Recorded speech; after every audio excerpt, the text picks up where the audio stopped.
And we're back. And today we're going to be playing some Satisfactory. Time to do a little playthrough on this one. Now, we've already done a taster of this, and what was decided was the grass fields for this factory builder are not ideal. They've got lots of open space, but the resource nodes are really far apart, so you spend so much time running back and forth. Same with the Dune Desert, and the Rocky Desert's a bit better, but the winner seems to be the Northern Forest, just for having so many nodes so close together. It just makes everything so much easier. And we're going to skip the intro. No point doing the intro whatsoever because, well, it just means you have to start off even lower down in the tech tree and you have less resources to start with. It's all not nearly as good. Let's see here. We want to find the nearest patch of iron and then we want to start heading that direction. Where are you? There we go. Oh, no. Yep, let's put on the zapper first. You never know what you're going to run into out here. All right, I'm going to go do some running. On our way to our setup, we got ambushed by a bunch of annoying dog-like looking things. God damn it. Yeah, 1 second. I got to take care of these suckers. Ow. Yeah, I'm not really very good at these. Where'd they go? Oh, they're here. No. Hide. They have this charge animation where they charge at you and you sort of have to try and sideswipe it. Come on, just die. Perfect. Where's your friend? Oh, there he is. Come here. Come here, boy. Come here. Just die already, Jesus. Excellent. Now, where was I? We can now strip this crash site in peace and comfort, and it gives you a whole bunch of handy resources that just makes upgrading for the next while just that little bit easier. So excuse me while I go around and grab everything of value around here. Ah, yes. So there's several nodes of ore that are around here. In fact, if we just activate this, it will immediately start giving us, yes, lots of local ores, all within about 100 meters. At the same time, we also have copper close by too. Or do we? Never mind, maybe we can't detect it yet. But there's definitely plenty of resources nearby for all the relevant types, though we do have to clear out some of these things. God, I hate these things. Yeah, where are they? There's a bunch of flying bugs. Yeah, I'm going to lose some hit points taking these out. They're really, really annoying. But give me a few minutes. So, spending a little time clearing out the area, and there seems to be these just random presents around the place. I think this is something seasonal, what would have been called a Fixmas gift. Yeah, I wonder how many of these you have to collect and what you get out of it in the end. I mean, if they're convenient, yes, but I'm not going on an Easter hunt with these things, or an Easter egg hunt, or, well, Christmas hunt, whatever you want to call it. I think I just want to build a factory. Now, excuse me while I clear out the limestone as well, and once all of that is cleared, we can start building our factory. Ooh, I almost forgot. There was this wonderful tip that I got. To get up to there onto top of that, I have to go around the back, and then there's this big windy path all the way up. Instead of doing that, just make yourself one of these little conveyor things that allows you to build conveyor belts. Then chuck a conveyor belt on like that. And now you have a way up. And this saves you so much time running back and forth. We still have to kill a bunch of bugs up here, but hey, at least it's easier to get up here to kill them. Hey, come back here. Damn it, they rolled off the edge. Never mind. One of the first things you're going to want to do, though, is stick down the hub. This is basically your core base, or it's your respawn point. It's everything all rolled into one. Ooh, damn it. It's a little bit delicate. Come on. There's some space there. I know there's some space there. There we go. Like, no, a little bit back. Damn it. Never mind. There you go.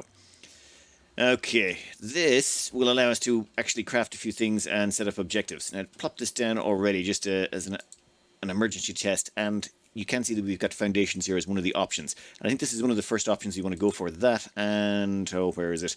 We want to also get obstacle clearing so we can get chainsaws. Now, the chainsaws just allow us to get more power going on, and the foundations allow us to effectively build more land, so we can just build out a flat factory anywhere you want. Physics in this game, when it comes to platforms, yeah, they've got a very loose relationship. So, let's set up our first mine. To do that, we'll just go to production, grab ourselves a miner Mark 1. No, don't face the wall. Yeah, you know what? That's fine. There's good. Just going to put that at a skewed angle. I'm sure that will drive someone somewhere nuts. Then we're going to need it to chuck on a smelter onto this and a few things. Actually, let me check the numbers on this. Yeah, I think we're going to place the smelters facing that direction, and there appears to be a grid on the map now, but I'm not going to worry about that for now. We're just going to place everything down here, and later on we'll start getting into things like concrete flooring and that sort of stuff. You go in there. Done. And then we just have to hook up some power. For power, it all goes to this thing at the... Oh, which side is it at? Is there power back here? Nope, power's the other side. Yeah, this burner over here, which, oh wow, I really did place that on the edge, didn't I? Yeah, yep. Oof. Okay, biomass burner. You know what? Have a bunch of leaves. Seriously, that's all you need. Just lots and lots of leaves. You'll be fine. And then what we'll do is we'll hook up the power to that. One there. Another power pole over there. And then we just need a cable in the middle. Where did I put the cables? All right, cables go from... Nope. That's not what I said. Yep. There to there. Boom. And then... Oh, hey, buddy. How you doing? Yeah, watch out for the... Yeah, he doesn't seem to care about the wire. It seems they can pass through those quite easily. And done. And that should at least start us on the smelting path. Come on. Come on. There we go. Thank you for the ore. Alright, that'll go in there. Let me do a little bit of checking here on what's our next step. Well, I checked onto our next steps, and it turns out, yeah, you take this ore, we stick it in here, and this will give us iron plate. Or we could have made iron bars, but we wanted the iron plate there better. So we can get this will store 200 iron plate in it before it stops. And then it can store up to what appears to be 100 iron ingots in it, which is the incoming raw material. And this thing appears to be able to hold about, what? One iron ingot? Nah, 4. Maybe this goes up to 30 or 100 as well. I'm not too sure. But the very next thing we did after making sure we've secured ourselves some of that was I want to hook up a constructor here and hook it up to the limestone. What I want this to make is concrete, because concrete is needed for foundations. And we're going to want a whole bunch of that. Of course, we will need power as well. In fact, these things here only take 3, or they can only hold 3 connectors. So if we put that there, you'll notice this is 3 of 4. Well, we don't want to waste the last one, because then we've got nothing else we can hook up to. So there we go. Now we've got a spare one with 3 free connections on it. Alright, how are you doing? You are happily making concrete. Now the reason I want to start concrete production so soon instead of going straight for copper is we're going to want an awful lot of this for foundations, so maybe let's just start stockpiling this stuff now. Oh, with all of this stuff running, we've actually ran into a little bit of a snag. Our max consumption is 22 megawatts. Turns out this has tripped the switch on our grid, namely because these things over here can only handle 20 megawatts. So because their maximum capacity is 20 megawatts and we've gone over it, it trips the switch and the whole thing shuts down. It's not like other games of this nature where you go above and the things kind of run at half capacity or something like that. No, the moment you go over capacity, stuff just stops working. Alright, power. Let's go grab ourselves a biomass burner. Yeah, there's perfect. Right about there. Now, one thing that I got wrong last time is you can just combine all the grids. Did not think of that at the time, but you just basically go, you put you there, and we'll grab you, hook you up to that, and then hook you into our main grid somehow. You know what? Go over there. Boom. Now we've got extra capacity on the network, and allow me to grab some leaves out of storage. Oh, wait, no, I already took all the leaves out already. And then we chuck some leaves in here. This should increase all the capacity on our network, and it's... Come on, turn on. Boom. Yeah, so the capacity on our network is now 50 megawatts, meaning so long as we don't go above 50 megawatts, this should all burn just fine. Done. So, we've got ourselves concrete being produced, we've got ourselves a bunch of iron plate being produced. They're the 2 basic components. Now we just have to go over there and hook up some copper. There's some copper over there. That will get us wire and a few other things. Then we can produce most of the basic components to expand our infrastructure. Sticking with the plan I came to last time, we've got iron ore coming over here to run 2 sets of furnaces, and those 2 sets of furnaces are feeding 2 sets of constructors. And those 2 sets of constructors are feeding finally into these storage containers at the end. So we smelt the ore here. The ore gets turned into the iron ingots. The iron ingots go into these constructors. This makes iron rods. This one over here makes iron plate. And that final constructor over there is making the concrete. And that is the 3 ingredients we need for our next milestone. We need 100 iron plate, of which we have... I think we've got more than enough, but we'll take all of you, and we'll take all of you. And I think we should have just about enough concrete by now. Well, that's the hope. We did start that concrete quite early. How much have we got? 200. Yep, perfect. Nope, damn it, take all. There, that should be enough to knock out this milestone. Just a... Oh, damn it, are we short on... Yeah, we're short on the iron bars. Hold on while we magic up some iron bars. We can actually produce them over here, though. I think we need... Yeah, we need to grab ourselves some iron ingots for that. One moment. That's the last of the iron ingots. And now we can launch the pod and gain access to foundation technology. Milestone reached. You have unlocked several structures aimed to provide the Excellent. first needed to build basic factory infrastructure and improved overview. Yeah, Building whatever. these will provide a grid for more advanced organizing and sectioning of your factories. Let's have a quick look at what we got our hands on here. We should have walls and foundations. Yes, yes, yes, yes, yes, yes.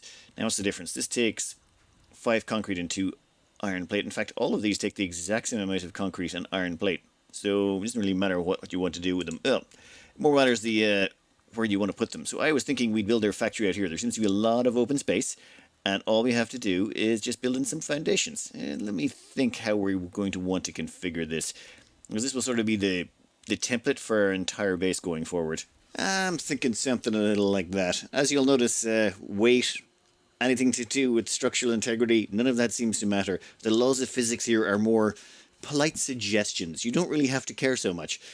All we need is enough concrete, and you could literally build a factory miles up in the sky if you wanted to. But I think here is lots of wide open area where we can build quite far.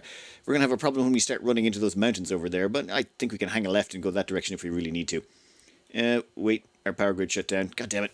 For our next milestone, we're going to select obstacle clearing, which will require us to get 500 screws, a whole bunch of this cable, and a whole bunch of concrete. This should not be too bad. We already have the concrete being produced. We just got to make ourselves the cable and the screws. In fact, we may just do this by handcrafting. To handcraft, let's say, you can go over to this bench over here, and we have, where is it, screws. Oh, damn it, we don't have any iron rods. If we had iron rods, we could craft screws, but we do have some iron rods in storage. Give me 1 minute to get some crafting materials together. After a quick run around to all of our storage containers, we do have enough resources to get a little bit of crafting on. For example, we can start manually crafting screws here out of the iron rods we have. We could also set up a factory to do that, but that would take a little bit more time. I want the chainsaw so I can start chopping down trees. It just makes dealing with fueling our burners a lot simpler. Yeah, we need about 60 of those and we're good. And done. How much of that cable do we need? This stuff. Yeah, we're going to need... Oh, Christ. We're going to need about 63 of those. Let me do some crafting. Okay, I think we're good. All we got to do now is get ourselves some concrete, of which we still don't have enough, despite it being one of the earliest things we put up.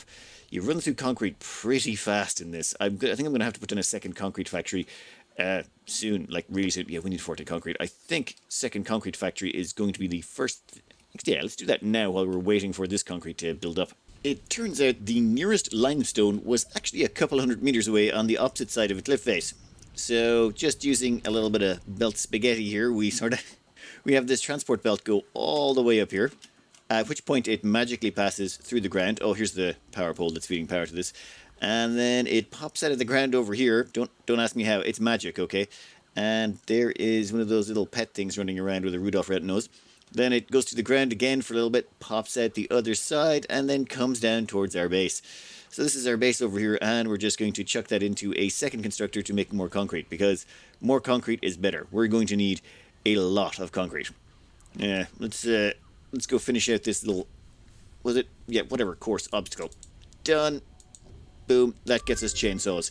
Milestone reached. Excellent. Biofuel will ensure maximum efficiency of Now, biomass for burners. that, we are aid going in to biofuel need production, this down you are here. now capable of removing This is the foliage workshop. that consists primarily of wood. Or is it? Nope, there. Additionally, R&D inflated your Nope. pocket dimension. Here we go.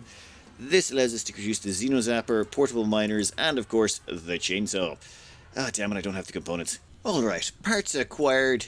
Chainsaw can now be produced. Takes 15 hammers, whatever, 15 seconds I presume, and done. Chainsaw.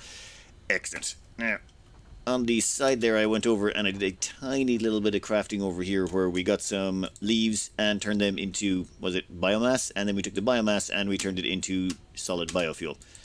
It's sort of like just really condensed fuel. It's the only thing it seems the chainsaw can use, which means the chainsaw that you're using to chop down trees is powered by the dead trees you've already killed. Now let's go chop down some trees. One big tough looking tree, one big tough looking chainsaw, and done. That gives us 16 wood, a whole bunch of leaves, and a whole bunch of flower petals. Now, doesn't work on hedges it seems. You can only use it on trees, but considering how quickly it chops through stuff and the amount of resources it gives you, it is definitely worthwhile. Oh god, there's so much junk here. Hold on while we get ourselves some more biofuel. Operation Clean Cut was a success. The place now looks completely barren and stripped, like someone went through there with a chainsaw and killed literally everything. However, this is, well, it's confused me slightly when it comes down to running these biomass burners. For example, this uses 18 petals per minute, and it runs at max capacity. I thought that, okay, but what about leaves? Leaves are 120 leaves per minute, which means that flowers are actually like far, far, far more efficient than leaves ever were. I don't know why this is a thing. This makes no sense to me. For example, biomass uses 10 per minute, which, okay, 10 biomass, like this is the biomass, the stuff you refine out of leaves. It takes 10 leaves to make 5 biomass, and it's slightly better than petals. I don't get it. Wood burns at 18 per minute. Flower petals burn at 18 per minute? They both burn at the same speed. What am I missing here? That seems crazy. The only thing with petals is you can't turn petals into you can't turn it into biomass fuel. You can only basically burn petals directly. I assume they have some other uses as well, but it does seem like leaves are just, or petals are just so much better than leaves. It's ridiculous. I'm running everything on petals right now. This is a petal flowered factory, which now that I said it out loud, I don't think I should have. All right. Our next objective that we are going to obtain, that would be logistics. This is the one that gives us conveyor splitters, mergers, and conveyor lifters. This is just more so that we can split up belts and use them a bit more efficiently. For example, let's just go over to one of these things over here. I think it's... this one. This thing here requires 15 iron ingots per minute to produce its iron rods. However, the smelter that's feeding it, yeah, that produces 30 iron ingots per minute. So what we should be able to do is stick a splitter on after the output of this, and then run it into 2 of these factories so we can actually run 2 iron rod factories. That's what we want to do. So let's get the components together. Honestly, I think we already have them in our inventory. We're mass producing all those components already, so it should just be a case of yep, and yep. Done. Now we can produce the splitters to, actually, you know what? Let's just do it now. Can now merge. There. Much better. The iron ingots that are coming out of there are running into this splitter that we installed. Half of them go into that factory, half of them go into this factory. This factory turns them into iron rods, and then those iron rods get turned into screws, and then the screws go into the end here. So we've got screws being produced in here. Oh god, why can't I get through there? And then the next section over here is all iron bars, and then this last section over here, well, is there like a clipping thing around these that's killing me? And then iron plates over here. So that's those 3 major components done. Then if we go around the corner over here, where is it? I have put this little factory together. It needs a little bit of expansion now, but there we go, copper wire. So we've got 4 of the more basic components required already being produced. Oh, well, 5 if you count the concrete as well, which also very necessary. I think the next thing up is going to be produce the heavy wire. Heavy wire is this stuff here, this cable. That just requires 2 copper wire. Easy stuff to do. Let's just see what's our next objective. I am liking the look of field research, namely because it requires copper wire, which we already have, screws, which we already have, and iron plate, which we already have. And this gives us access to the MAM, which is sort of, you know what? Let's open up the MAM and we'll see. Alright, let's launch this sucker. That gives Milestone us access reached. to the MAM. The molecular analysis Off ya machine, go. referred to as the MAM, Whee! will allow R&D to provide new technologies, items, and Yes, buildings yes, based yes. on samples collected in the field. Or we should just build one. Yeah, we'll throw To one ensure a down. greater chance of success during You know what? We'll exploration, put it an right back upgraded here. That tool seems belt like a has been really provided, awkward spot. As well as an object There we scanner go. and beacons. Then Note, if we... the objects In here we can see we've got this alien organism scanner thing that allows us to upgrade some, research some stuff, some nutrients thing, and oh, they have Christmas presents. So that's what the presents are for. How many do we need for this first level? 100? Yeah, let's go for that. That will take 3 seconds. Oh no, that seems pretty quick. Okay, please choose a new node in the tree to begin new analysis. Giant Fiscamus tree. Okay, candy cane decorations and candy cane basher. Right. Turns out there's other stuff out there we're going to have to get. 1 second while I go grab our alien organisms for research. We beat up a bunch of angry dogs when we were coming here, so that should allow us to do that research there, which is 3 seconds long. Okay. And it gives us rewards. Biomass. Oh, can't afford. Alright, I gotta go find some more dogs to kill, don't I? new research available That's in like the really map. far away. Instead of going to kill a bunch of dogs, I decided to lay down some concrete. Yeah, a fair chunk of concrete. This is a nice wide open area where we can build our factory in, and it's all nice and square and organized, and we have plenty of room and it's easily expandable. I'm liking this idea. We'll probably want to stretch this further that direction. I probably want to make it all the way over as far as that. Actually, give us 1 second. Yeah, that should give us a good outline of where we want the factory to go. That'll be the width of the factory, and we can go lengthwise this direction. Though we do need a little bit of verticality to the factory. Turns out when you're building these things, you're advised to go build up as well as, well, have more than one floor. So I'm thinking we're going to stick a second floor on top of that and see how that works out, just to get a feel for it before we start building too much. Don't want to commit to building on the ground floor and then realizing that, oh wait, we probably should have done a more vertical design. Give me a few minutes to play around with these ramps here. So after playing around for a wee bit, I kind of went with this height. I figured it's about 4 blocks high, and I figured most of the machines that we end up building should fit under it. If they don't, well, we'll have to put them on the floor above. And I think we use this floor for iron, the floor above it for copper, and then we can put additional floors as things go along. And then we can move resources between them using up and down belts. So I think this will become our just ground floor of nothing but iron production, and we can just keep adding on furnaces as time goes by and keep going, well, further to the right. So, we'll only start using 2 or 4 of them or something along those lines, and then as we increase, we can keep adding more and more to the right of this. Should be okay. I mean, we'll run out of space once we hit that wall, but we should be a decent way into the game by then, and we'll have a better idea of, well, how to design the next factory. Alright, what was the plan? Oh, yeah, I want to sort of transfer a whole bunch of this iron production in there so that we can free up the space out here and generally just start getting to grips with this production. So we did a little bit of rerouting. This is 3 iron mines, and what we've done is we've routed all 3 of them in here to feed 3 smelters. Now, the 3 smelters feed into a bunch of other stuff, which we'll cover in a minute. And to power the whole thing, we put in a whole bunch of burner miners. We're going to have to switch to coal in a bit, but this is just, well, we're getting ourselves just, bootstrapped. Started up, you should say. So all of these are fueled up and ready to go. All we have to do is hook up the power there. And that feeds the power over to that section. Well, it feeds the power to the miners, and it also feeds the powers to these machines. And if we check this, what is it? Max is 55 megawatts. Max consumption is, or max capacity is 180 megawatts, and max consumption is 55. We got plenty of space, so we shouldn't have to come back and fill those for a while. Now, what actually happens over here? Well, we actually tried to go with the resource amounts. For example, let's just try, okay, this one over here. So these 2, you see there's a splitter in front of them. This is iron rods. They require 15 iron ingots to function, and these smelters produce 30 iron ingots. So we've got 1 smelter feeding 2 of these. And then we just left a gap so that these 2 could fit there. We're making a very consistent factory so that we can expand it without having to think too much. I find with these games that the more you have to think and try and spaghetti and oodle stuff in, the harder it becomes. So just give yourself masses of space. Absolutely just masses. And then just chuck stuff down, even if it's space inefficient. So long as you know how to expand and where you're expanding next, you don't actually have to slow down that much. Might not be the most perfectly efficient way to build it, but it is the fastest way to build it in my experience. Well, for newer players. Remember, this is my first run through. So, 30 iron ingots come out of this. They will feed into these 2 iron rod producers, which will then spit out 15 iron rods apiece. So that's 30 iron rods they're spitting out.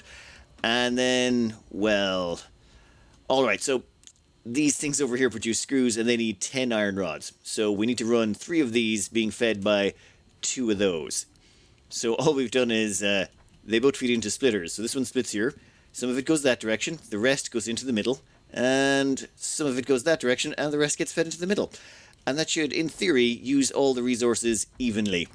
Let's give that a few minutes to wind up. And it seems everything's working as intended. I missed 1 power connector, but, we just chucked in another wire. All done. So, yeah, these 2 here are spitting out those iron rods. Those iron rods go in here and get split evenly between that section and this section.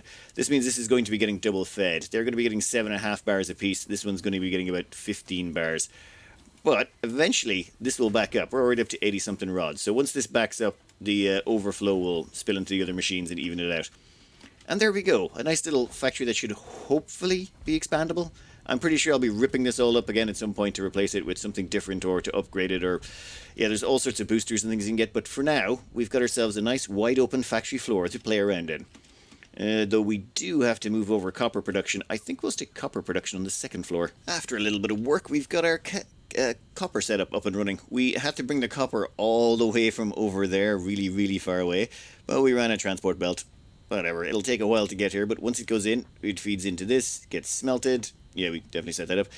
Then it gets split and turned into iron rods. Or wait, no, sorry. Gets turned into wire, and then that wire gets turned into heavy cable. We're not actually keeping any of it just yet. Well, I want to do something first. I want to crank out just one more upgrade, or one more objective. The one we want to get out is part assembly. What this gives us access to is the part assembler, which allows us to take two parts and turn them into another part. Currently, we can only take one item in, like, say, raw material and turn it into screws, or iron rods and turn them into screws, but we can't actually take, say, iron plate and screws and turn them into heavy iron plate. So we want to knock this out. It's pretty quick. We've actually got all of this stuff being mass-produced already, so yeah, we just sort of do that, and we're good. Boom, problem solved. Now, the reason I wanted to do that is that means we now have to make a parts assembler. More complex assembly of parts can let's now just be go to the automated. end of our factory down here. Assembly. So here on the far side of the factory, we can start doing the next step of the assembly, which is these new double assembly machines, which we can now just slot in a nice little position, say right about there. And these things allow us to produce a few other things. So sample one here will be reinforced iron plate. They're pretty handy, and we've got all of those things floating around. This takes 30 iron plate, or was it 30 per minute of iron plate and 60 per minute of screws. So we just happen to have a whole bunch of stuff over here. We've got 40, 80, well, we've got 120 screws here, so we should be able to run two of these. And at the same time, we've only got about 20 plates, so I'm going to have to stick on 2 extra furnaces down the end and run them around. But the thing is, we can actually do it. We've got the resources to flood these through. Now, let me have a quick hookup of this thing. And there we go. We're now producing, well, a reasonable amount of reinforced iron plate. We're going to need to get the next level of transport belt. This current stuff only can handle about 60. We need stuff that can handle about 120 to really max that out. But that can wait. That can wait. I think we've covered enough for today. Have you ever heard this song, "You Can't Take the Sky From Me"? Well, I think we can actually take the sky from this entire valley. Once we've finished paving over the top of it, it will be darkness down there. Eternal darkness. I don't think it'll kill the plants. I don't know if the game's that well optimized, but yeah, something to look forward to. Anyway, this was the, well, first episode of the Satisfactory series, and it was okay. I don't want to say satisfactory, but it went okay. I think we've got a good blueprint to start out with, and hopefully I won't have to do too much redesigning. But yeah, I know that's a fool's hope on your first run through a game. Anyway, the plans will be have this out Monday and Wednesdays. Yeah, hope you enjoyed, and good luck.